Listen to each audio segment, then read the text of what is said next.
முதலீட்டு ஊக்குவிப்பு பிரதி அமைச்சராக செயற்பட்ட ஜனாதிபதி சட்டத்தரணி ஃபைசல் முஸ்தபா புதிய ஜனநாயக முன்னணியின் ஜனாதிபதி வேட்பாளர் மைத்ரிபால சிறிசேனவுக்கு ஆதரவு தெரிவிப்பதாக இன்று அறிவித்தார்.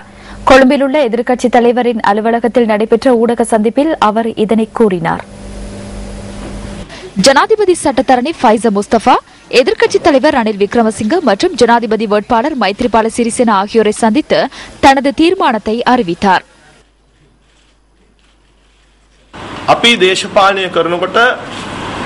நாம் அரசியலில் ஈடுபடும் போது தீர்மானங்களை எடுக்க வேண்டும்.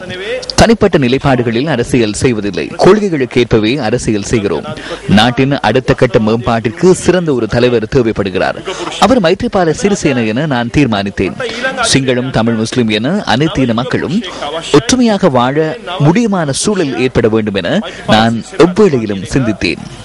எனக்கு விசேட அதிரடிப்படை பாதுகாப்பு உத்தியோகத்தர்கள் இருந்தனர். அத்துடன் விசேட பாதுகாப்பும் வழங்கப்பட்டது. எனினும் இன்றிலிருந்து அந்த பாதுகாப்பு இல்லை. தற்போது மக்களே எனது பாதுகாப்பாகும்.